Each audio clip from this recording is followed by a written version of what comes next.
Hello, I'm Hannah Absalom. And I'm Alex, Hannah's trophy husband. So, last week we talked about, well, last 2 weeks we've been talking about Lent, and last week we talked about the upward direction. You are being naughty. I think we need to start again. No, carry on. It's fine. Focus. We've got a list. We're going to talk about the inward direction this time, both in terms of what we're letting go and what we're taking on. So maybe, well, I was going to say letting go being silly, but that's just who you are. I know. Jesus is funny. Lightheartedness. Yeah. Okay, focus, woman.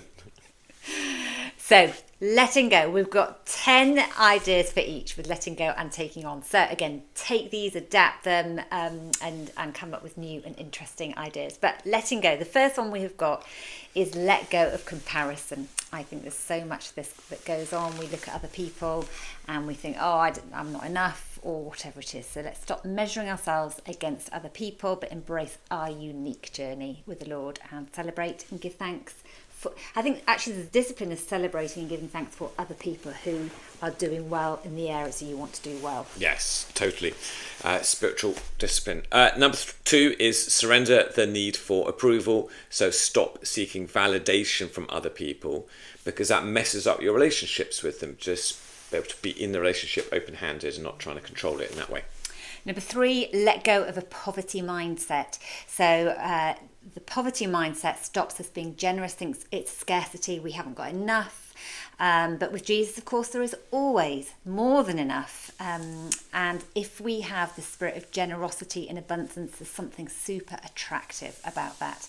So whether it's money, whether it's time, whether it is food and hospitality, whether it is resource, it's all of our different resources that we need to be generous with. Yep.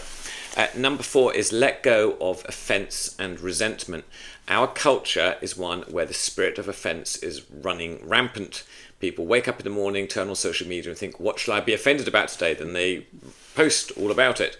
And that's not a godly virtue.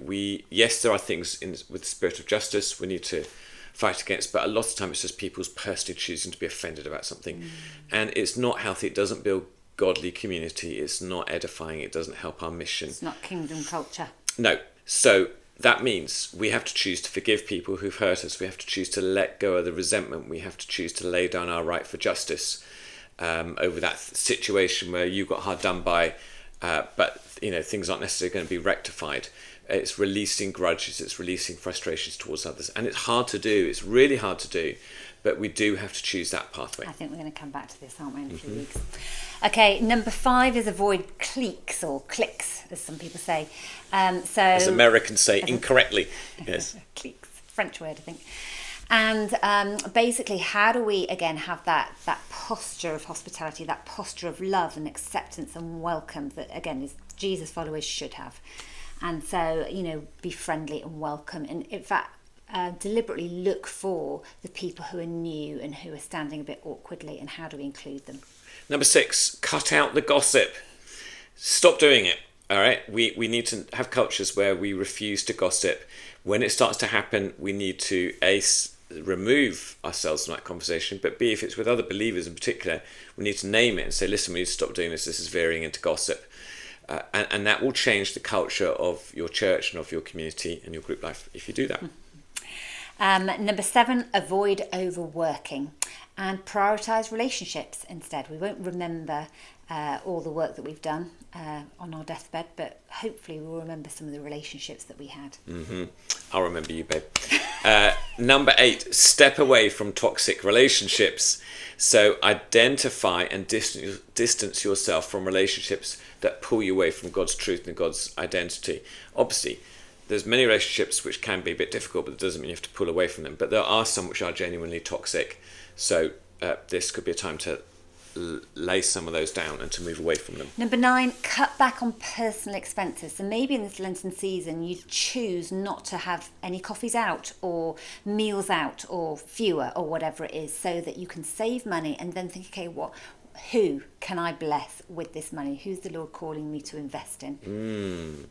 And then number 10 is stop hoarding. We've most of you watching, we've all got lots of resources. So let's stop hoarding those. Let's share from them generously as we encounter people in the situations that they're going through. Okay, let's think about what activities we want and disciplines we want to take on. We've talked about letting go. How can we take different things on and what can we do positively? So number 1 is pray for others. So offering to pray for or with a struggling friend on a consistent basis, something like that. Number 2, related to that, is form a prayer partnership. So find 1 or 2 others you can regularly check in with. You can pray for one another. You can pray about situations that you're engaged in. Number 3, practice listening to God with a friend. So, I mean, we've talked about doing that on our own, but I think there's something powerful. It's a way we can disciple other people into hearing God's voice. Plus, it's fun when somebody has an accurate word for you. But you and I, will sometimes pray for each other, but we will listen as well as pray, and that can be powerful. It is. Number 4 is serve.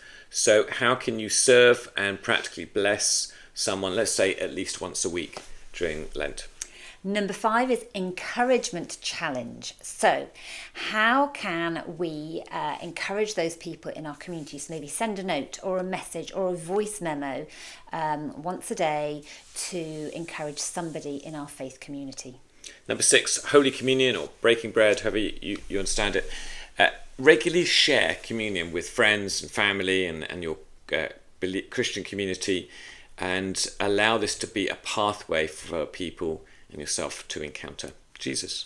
Number 7, blessing others financially. So let's be praying in this season. Are there people in our community who we need to bless financially? Sometimes it might just be, buying them a little token something. Sometimes it might be, giving them $100 or whatever.